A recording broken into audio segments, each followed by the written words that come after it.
that you will allow us, Lord, to appropriate every promise that you have given us. And we believe, God, you are a very generous God. That's why we will hold on to you.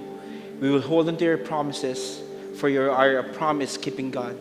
In the mighty name of Jesus, amen and amen and amen. Good afternoon, everyone. Welcome to church. We do two things here. We honor God and we make disciples. If this is your first time, tingin ka naman sa tabi mo. Sabihin mo sa kanya, if this is your first time, welcome ka. Yan. Tingin ka sa tabi mo.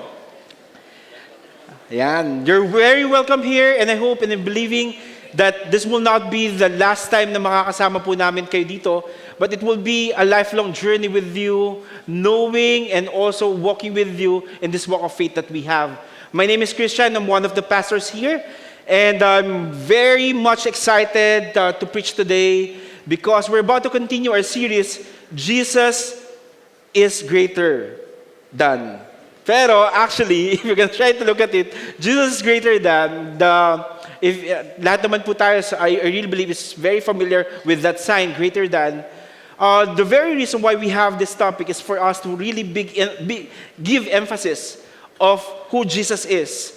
Not just Him being greater than, but being Him as a better one. Why? Because when we talk about Jesus better, ang pinag-usapan po natin dito is all about the supremacy of Jesus.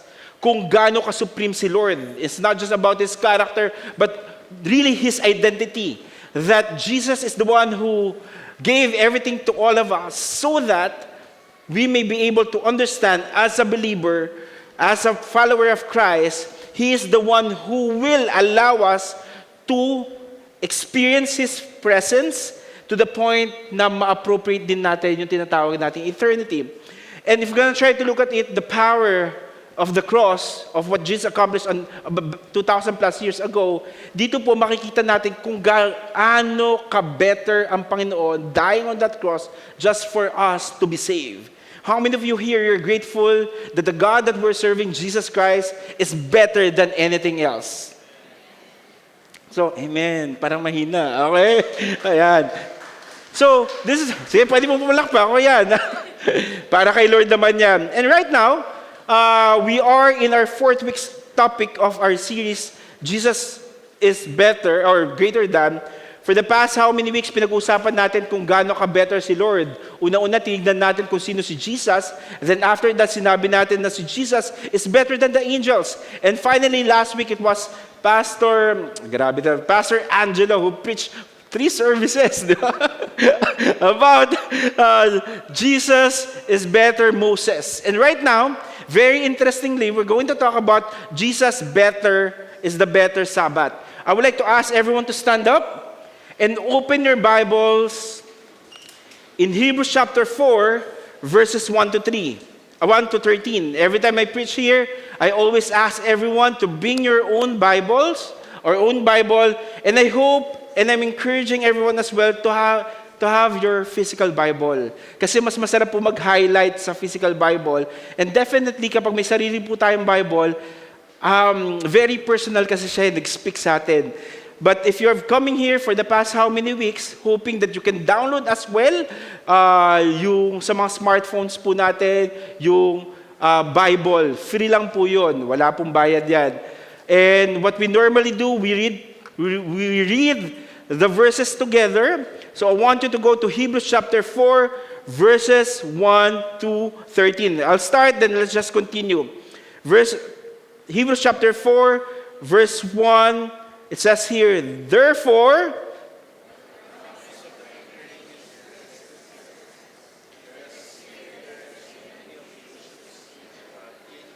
for good news,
Lord, we just want to say thank you for the opportunity to read your word. Lord, this is our prayer.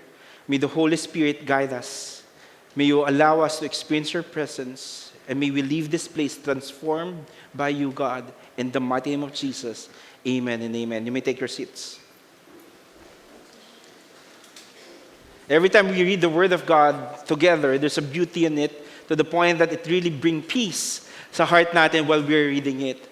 And the very reason why we need to dwell in the very Word of God a while ago, understanding Hebrews chapter 4. You know what, Hebrews chapter 4, the author is unknown, but the very heart of the author is for him to at least encourage, give warning, and at the same time to command the Jewish Christians. Why? Because at that time, yung po mga Jewish Christians, they were in a position of something that's very hard in their part. Yung mga Jewish Christian po kasi, ito po yung mga Jews, wherein back then, they were doing set of religious things. Ibig sabihin, may mga ritual sila. Ibig sabihin, may mga bagay po sila in the Old Testament that they keep on following. To the point that when they experience who Christ through the preaching of the word, everything shifted. Naging follower po sila ni Christ. They're really worshiping Jesus Christ, and they are appropriating every promise that God has given them. But dumating po sila sa point in time wherein there's persecution and social pressure. Why left and right is trying to invoke something in their behalf to the point na ayaw at nahihirapan na silang maniwala kung sino si Jesus Christ. Dahil yung persecution and social pressure na na-experience nila is not just an ordinary thing. But the pressure that they were experiencing, they were public shame. Imagine, publicly, na-experience nila that they're being neglected by the society. Ganon katindi yung public shame na nangyayari sa kanila. To the point na kapag nakita sila, they're followers of Christ, they can be persecuted na pwede silang ma-stone to death. Ganon katindi yung persecution. Not only that, confiscation of property. Imagine, you are following Jesus, then because you're worshiping Jesus and not the tradition or the law, now there were people, the Romans, they are trying to get every property na meron sila. Sino dito gusto mo yung ganyan?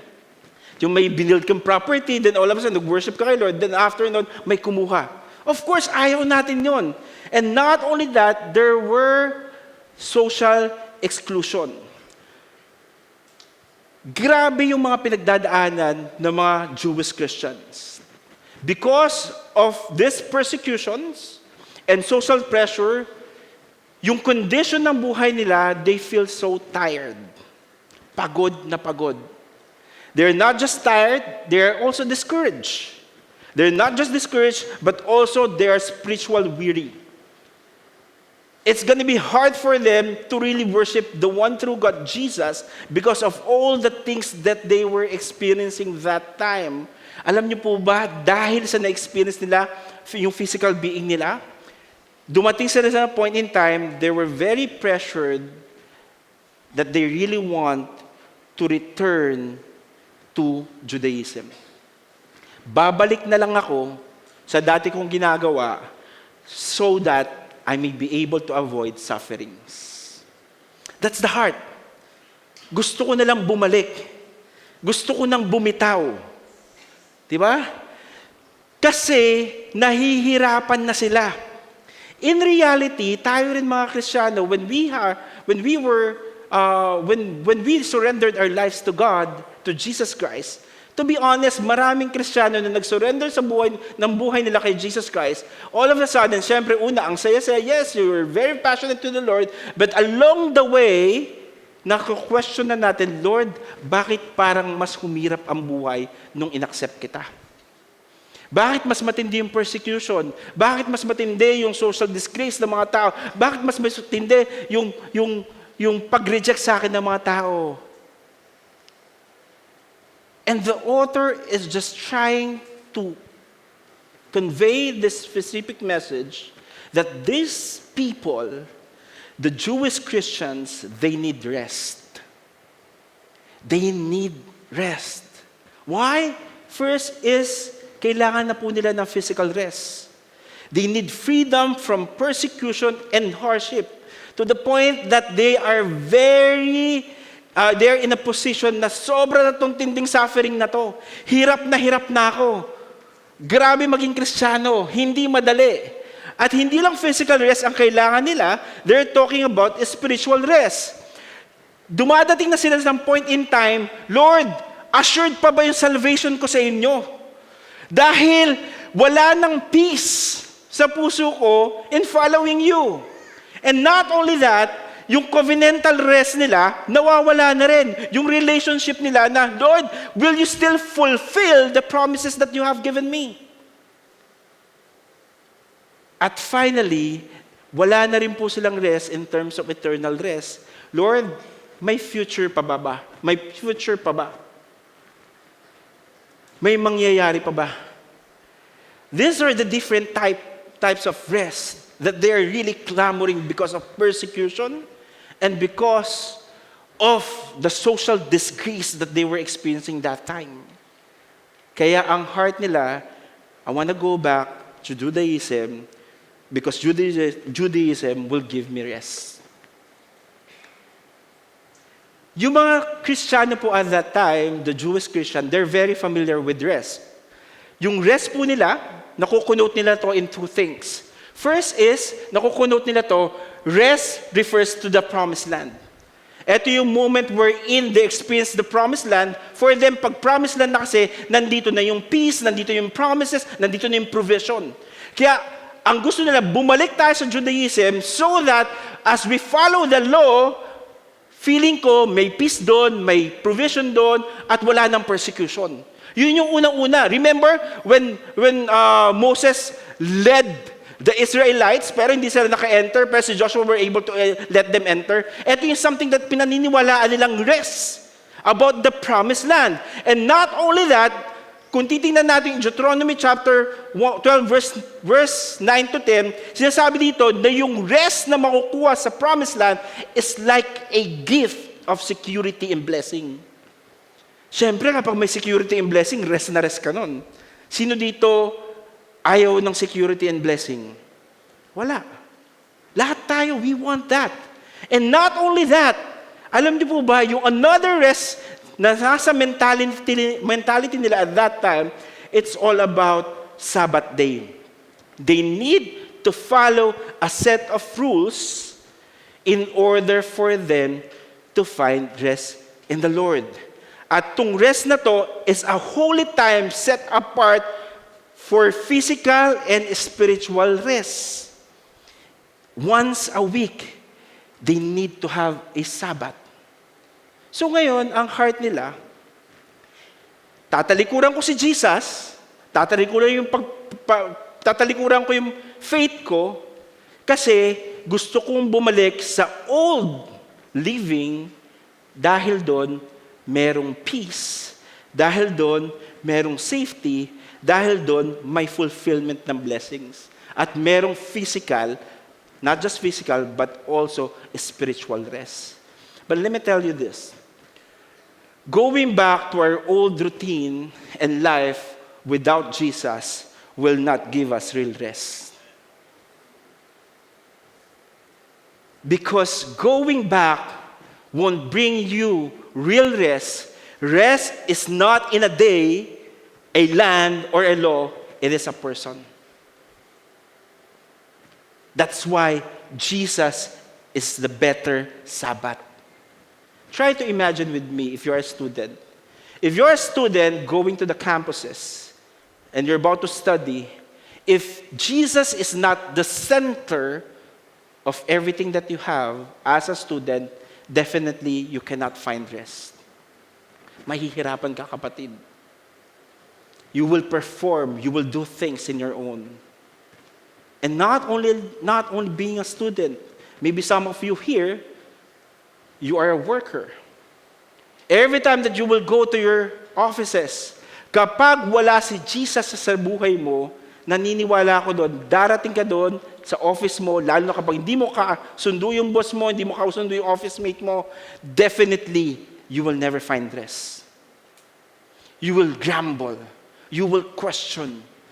And even if you are an owner of a specific company, definitely the nitty-gritty of everything, kung paano mo papalakihin yung sales, kapag wala si Jesus sa buhay mo, I'm telling you, you will never find rest. Why? Because you will perform and you will do it on your own. And not only that, maybe you're looking for a partner. Or you are in a relationship. If Jesus is not in the center of that relationship, you will never find rest. Nalaktawan ko, when it comes to your finances, kapag wala si Jesus sa finances mo, I'm telling you, you will never find rest. Why? Because it's not about success. It's not about heights. It's not about tangible things. But it's all about the person. And that is Jesus Christ. The only way in order for you to find rest once you have a relationship with Jesus Christ. Ito po yung pinapound ng author ng Hebrews. Walang kwenta lahat, gusto mong bumalik sa dati mong buhay, but I'm telling you, no matter what kind of law you will follow, you will never find rest. Because Jesus is the better Sabbath or the better rest. Today, as we dive into the Word of God, let me share to you two things, two truths about rest or about Sabbath, or Jesus is the better Sabbath. The first thing that I really want you to know is that Jesus gives a better rest than the promised land. Jesus gives a better rest than the promised land. Hebrews chapter 4 verse 1. Sabi niya dito, therefore, while the promise of entering His rest still stands, let us fear lest any of you should seem to have failed to reach it. The author right now is giving us a preface or even asking us to go back a little bit. Sabi niya dito, therefore. Therefore connects us to chapter 3, wherein the author is giving us warning how the Israelites hardened their hearts. Kasi eto po yung therefore na to, sinasabi dito, yung Israelites, they failed to enter God's promise or God's rest, which is the promised land. Ito yung moment na hindi pa sila nakakapasok at nahihirapan silang pumasok. In order for us to understand the reason why it's really hard for them to claim that promised land, and that promised land is rest for them, kasi nga po, security, finances, provision, nandun sa promised land, green pasture nandun sa promised land, pero hindi sila nakapasok. Why? If we're gonna go back in the previous verses, sabi niya dito, in Hebrews chapter 3, verse 12, I'm using Amplified Version, take care, brothers and sisters, that there not be any one of you a wicked and believing hearts which refuses to trust and rely on the Lord, a heart that turns away from the living God. And another verse, in verse 19, sabi niya, so we see that they were not able to enter into His rest, the promised land, because of unbelief and unwillingness to trust in God. It's very clear in this passage that the very reason kung bakit hindi po nakapasok yung mga Israelites in the promised land is because the word unbelieving heart. Grabe. Hindi sila naniwala kay God. Hindi nila pinagkatiwalaan yung promised land na binigay ni Lord sa Kanya. And for us to understand it better, himayin natin yung tinatawag na unbelieving heart. In Hebrews chapter 4, verse 1, therefore, while the promise of entering His rest still stand, let us fear lest of you should seem to have failed to reach it.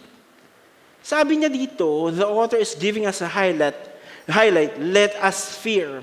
The very reason they did not able to enter the promised land is because they did not even give reverence to the Lord. No reverent fear. Hindi nila sinamba si Lord. Hindi nila inintindi yung honor and glory ng Panginoon.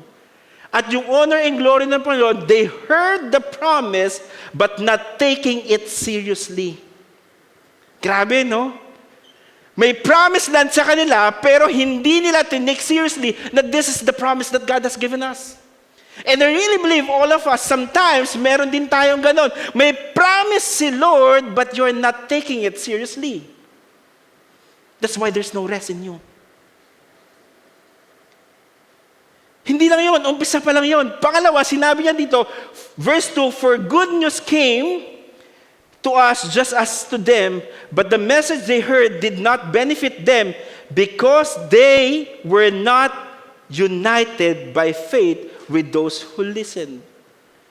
The second thing why they wasn't able to enter the promised land, because of faithless response. May promise ang Panginoon sa'yo, pero kapatid, nasan yung faith mo?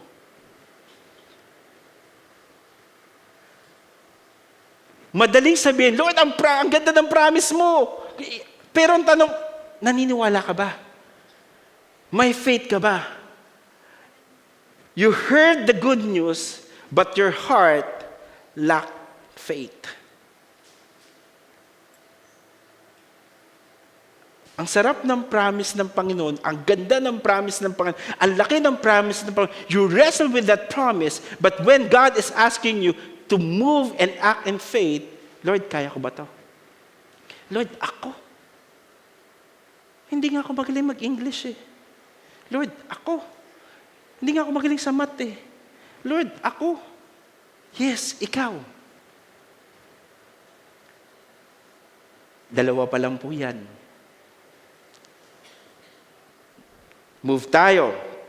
Verse 3b, 5b, and 6. Sabi niya dito, as I swore in my wrath, they shall not enter my rest. They shall not enter my rest. Since therefore it remained for some to enter it, and those who formerly received it, they received it, the good news failed to enter because of disobedience.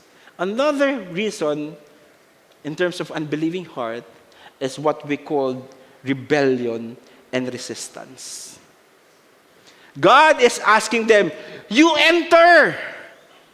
This is the promise that I have for you. You go. No, I don't like. No, Lord, may tampo ko sa iyo. Hindi mo ginawa to dati. Hindi ko na rin itong gagawin. No, you rest. You enter that rest that I'm giving you. The promised land that I have given. No, Lord. Hindi ako naniniwala sa iyo. There is resistance. There is rebellion. You know about the promise, rest, but you refuse to enter it. Alam mo na ito yung promise rest eh, pero bakit ayaw mo tumalon, kapatid? Pag sinabi ni Lord, talon. When I was second year high school, usa pa yung COCC. Sino dito naabot ng COCC? Yan, I was a COCC, COCC. Hindi ko na may maalala, cadet, officer, candidate, something blah, blah, blah. Then, grabe lang yung mga trainees na pinagdaanan namin noon. Imaginein mo, at that very moment, buti na lang, yung corps commander, kaibigan ko at that time. So yung corps commander, siya yung nagko-command na lahat, di ba? So habang nagko-command siya, nagkaroon kami ng activity that we were blindfolded and we need to jump. Tapos tatakuti ka na, balon yan, huwag kang tatalon. Tapos ikaw, kinakabahan ka kung tatalon ka o hindi. Tama? Pero dahil kakilala ko yung corps commander, at sabi niya sa akin, talon, Christian. Yes, sir. Tumalon ako. Then, nung tumalon ako, nasa bangkito lang pala ako. Alam mo yun, may mga times tayo na God is asking us to go and to enter, to jump. Pero sometimes we are in a process of rebellion and we are resisting the promise that God has given us. At hindi lang po yan. In verse 7, sabi niya dito, again, appoints a certain day today, saying through David so long afterward, in the words already quoted, today, if you hear his voice, do not harden your hearts. Another unbelieving heart, it's all about understanding, lack of trust in his character. You've heard God's voice, but you choose to ignore it because you don't trust him. Because you don't trust him. Remember, God is asking them to enter the promised land. But because of unbelief, hindi sila nakapunta. The promised land was a picture of rest, but they miss it because of unbelief. The question is, what are the unbeliefs in your hearts today? Ano ba yung mga unbelief na meron ka kay Lord? Or let me just say, what is keeping you from entering God's rest?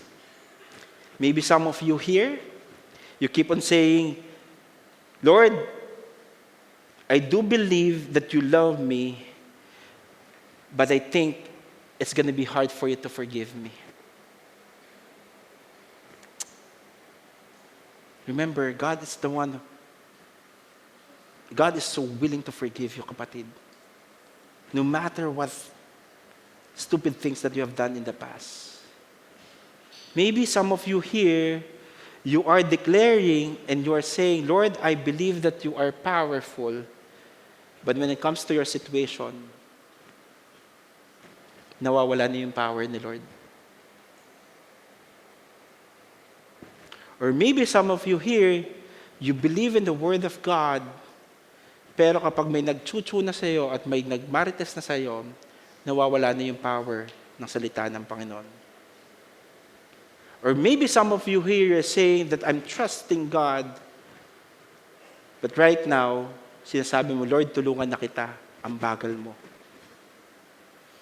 Lord, 10 years na ako nag-iintay para sa Kanya.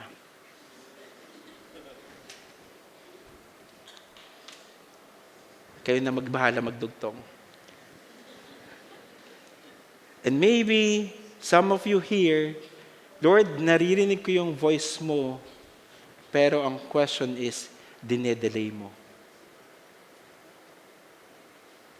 But the great thing about it, even, maybe some of us here, hindi pa naka-enter ng rest, or hindi pa na-enter yung promised land na yon. In Hebrews chapter 4, verse 7, sabi niya, again, He appoints a certain day, today, saying through David so long afterward, in the word already quoted, today, if you hear His voice, do not harden your hearts. The author is giving emphasis, the word today. The word today, it's all about God's grace in action. Meaning, until now, it's open. It's open, it's an open invitation to the true rest, greater than the promised land, and still available today to all who will respond in faith. The author is reminding us that yes, they wasn't able to they entered the promised land, but Joshua, he was able to lead the people to the promised land, and even today, we can enter that rest. If Joshua was able to lead people to the promised land, Jesus died on that cross so that you can experience rest. Hanggang ngayon po, bukas po ang tindahan ng Panginoon para magka-rest ka. Pero ang maganda dito, hindi ka bibili. Ibibigay lang sa iyo ni Lord lahat. Dahil in-accomplish na lahat sa cross. Ang question na lang, will you harden your heart toward God because of unbelief? Remember, unbelief shuts the door to the greater rest found only in Jesus. The kind of rest no land, no success, and no religion can ever give.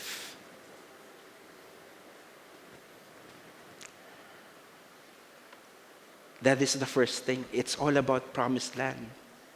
The second thing, and the last one, Jesus offers a deeper rest than the Sabbath day.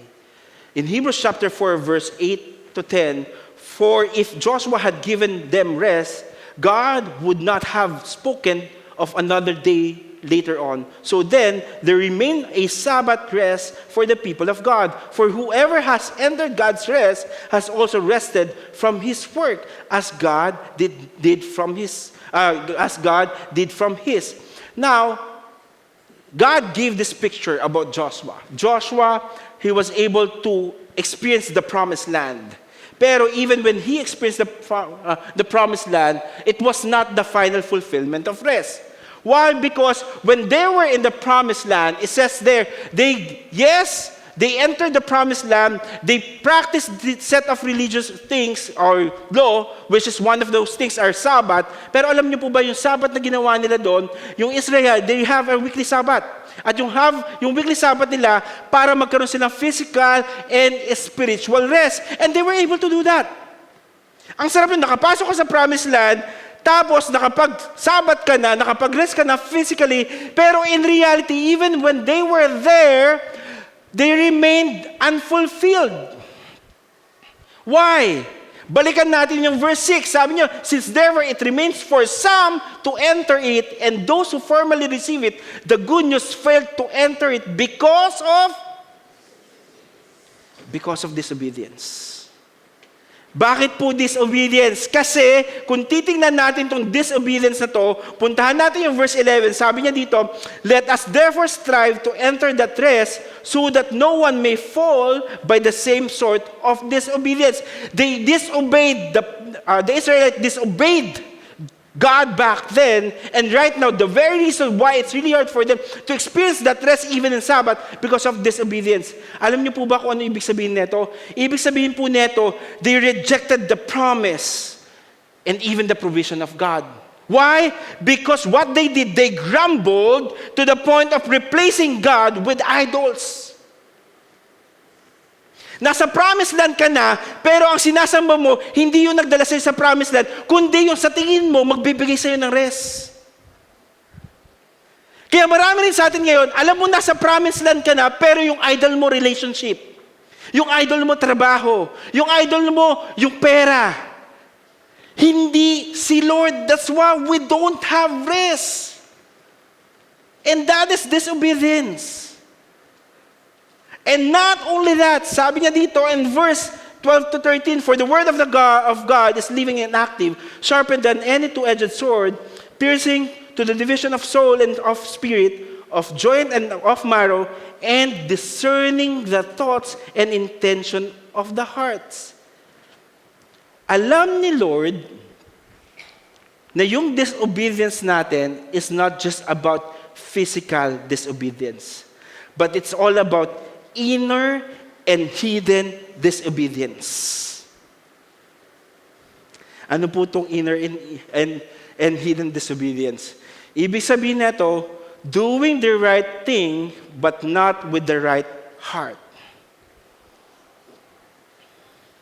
You're doing what God is asking you to do, but you're doing it wrongly because your heart is not aligned with God. That's why wala po tayong rest. Disobedience is not just about outward actions. It's a heart that refuses to trust God. What had happened, the Israelites, they kept the Sabbath, but without faith and obedience, they still missed the true rest God promised. Alam po ng Panginoon ang kondisyon ng heart natin. Alam ng Panginoon kung ano yung pinipili natin. Because you can observe the Sabbath and still miss the rest.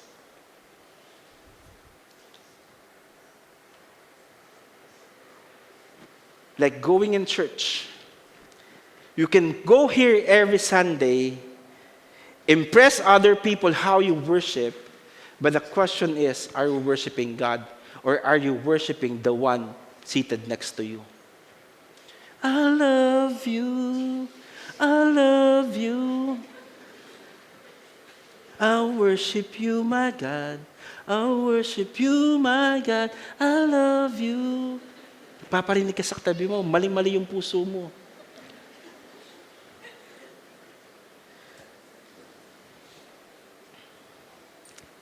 Or maybe you're part of our ministry. You look so devoted, but in reality, ikaw yung sobrang busy dito from 10 a.m. to 4, 6, uma-attend ka ng services, part ka ng ministry, but right now, the very reason you're doing that is not because out of love that you have with God or for God, but because you want to be noticed. I'm the serving team.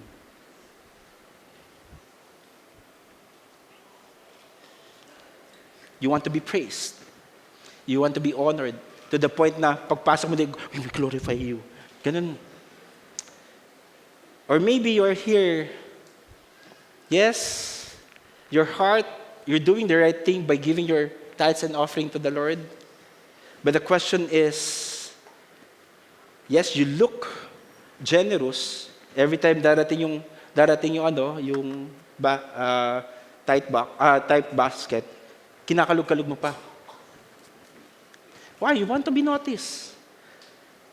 And you want to give pressure to other people as well. What's your heart? What's your motive? Or maybe in terms of praying, the reason why you're trying to pray, because you want to be acknowledged, ay, prayerful to. Para pagdating ng time, pag may kailangan ng prayer, ikaw yung lalapitan. You're the highest among all, that every time you pray, nangyayari to. Don't get me wrong. Tama yung pagpipray. Pero ang tanong, tama ba yung puso mo pag nagpipray ka? O kaya may nagtanong siya, may kumausap, oy, pagprayan mo naman ako. Sige, pagpray. In Jesus' name, Jesus loves you. Amen. Walang sincerity yung prayer mo. Or finally, you're saying you're following Jesus, but the question is, nagre-reflect pa to? Are you really following Jesus? Pag nasa church, you're following Jesus. Fina-follow mo yung usher. Pag, dito po kayo. Ayoko nga dyan umupo eh. Pero wala ka magagawa. Upo ka dito. Remember, doing things for the kingdom without resting in the King will leave us weary and restless. True rest is not in what we do for Jesus, but in who is to us. Sino ba si Jesus sa'yo? Kaya tandaan natin, as I end, tandaan natin, if you're looking for rest, remember that Jesus gives a better rest than Jesus gives a better rest than the better promise. Than the better promise, than the promised land. And not only that, remember, Jesus offers a deeper rest than the Sabbath day. Pero kung titignan mo, Lord, parang ang hirap naman yan. Nandun ako, gusto ko yung promised land, gusto ko yung Sabbath, papahinga ako physically, pero in reality, hindi ko magawang mag-enter or hindi ko magawang itama yung puso ko. Let me just encourage you with this verse as I end. Hebrews chapter 4, verse 16 says here, let us then with confidence draw near to the throne of grace, that we may receive mercy and find grace to help in time of need. If you are that person looking for that rest that's not equivalent to the promised land, rest that is not equivalent to the Sabbath, God is calling you to draw closer to Him. And by grace, you will find the real rest.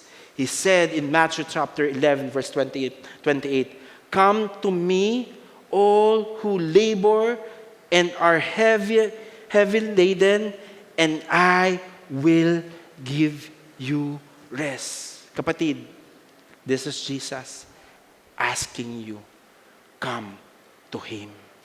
Can I ask everyone to stand up?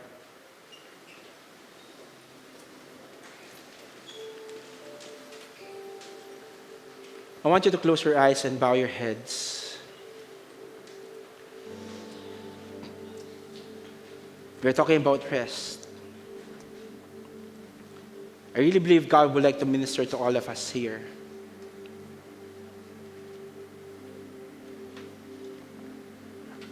I want you to close your eyes and bow your heads. Maybe some of you here, you're like that Christian Jewish or Jewish Christians who's tired, weary, a lot of things in their minds, to the point na nandun ka na sa point na Kristiyano ka na, pero Lord, parang mas masarap pa yung buhay ko dati. Can I just go back there? Or you are in a position na, Lord, I just want to give up. But this time, God is reminding you, it's not about going back, but it's all about coming to Him. And if you are here, you're looking for that rest, Jesus is the better rest. Jesus is the better Sabbath. Jesus is the better promised land. If that is you, and you're saying, Lord, surrender na ako. Kristiyano ko, pero right now, turuan mo ko maghanap ng rest sa'yo at hindi sa paligid ko. If that is you, in the count of 3, I want you to raise your hand. 1, 2, 3, raise your hand. Wow, that's a lot. Thank you, Jesus. So many people are raising their hands. You are tired and weary. Lord, you see the hands of these people na sobrang pagod na Panginoon. Lord, this is my prayer that you will just allow them to experience you right now. I may not understand the very condition of their hearts. I may not understand the very condition of their being. Lord, I pray that it is you who will remind them that you are the better rest, the better Sabbath. That as they come forward, as they come to you, God, as you call them to go to you, God, Lord, this is my prayer, that they will find rest in you alone. No matter what the enemy is trying to do to kill, steal, and destroy the great plan, the promised land that you have given them, Lord, right now, we renounce it, we rebuke it in the mighty name of Jesus. Lord, right now, we are declaring that they will find rest in you. You will comfort them. You will allow them to find that peace, security, and even provision that they're believing God for. Lord, touch their hearts. May you tell them, don't go back to the old you, because I transformed you already. Because I changed you already. Lord, salamat po sa mga taong to. You put down your hands. Look up here, finally. It's going to be hard for us to find real rest without relationship with God. You will get that rest from relationship. You'll get that rest to relationship. You'll get that rest kung saang bagay. You will get that rest to your finances. You'll get that rest to your own identity. But I'm telling you, the only one who will give you that rest is Jesus Christ. If you have a relationship with Jesus Christ, it's just with you, willing to comfort you and give you rest. Pero maybe some of you here, you haven't surrendered your life to God. The first step in order for you to find that rest is surrendering your life to God. No looking around, close your eyes, bow your heads. If you are here without any hesitation, you know God is calling you for a relationship. Not just for Him to provide rest in you. And He's calling you to experience His presence, to experience His love, to experience His comfort. Without any hesitation, you are saying, Lord, eto na yung moment ko. I'm gonna surrender my life to you. I'm gonna accept you as my Lord and Savior. If that is you, I want you to raise your hand right now, and I'm going to pray for you. Raise your hand. God sees the hand. God sees the hand. God sees the hand. God sees the hand. God sees the hand. Thank you, Jesus. God sees the hand. God sees the hand. Wow. If you are here, I want you to pray after me. It's not an accident kung bakit ka nandito, kapatid. Excited sa Lord mamit ka at baguhin ka. I want you to pray after me. Lord, thank you for allowing me to be here. Right now, I would like to say sorry for all the things that I've done in the past. I want to lay my life to you. Be my Lord, be my Master, be in control of my life. And I declare that I am a son or a daughter. Lord, I declare right now that I am forgiven, that the old has gone and the new has come. Salamat, Panginoon, sa pagmamahal mo. You may put down your hands in the mighty name of Jesus. Amen and amen and amen. There's more than 20 people who raised their hands. Ito lang po yung pakiusap ko sa inyo.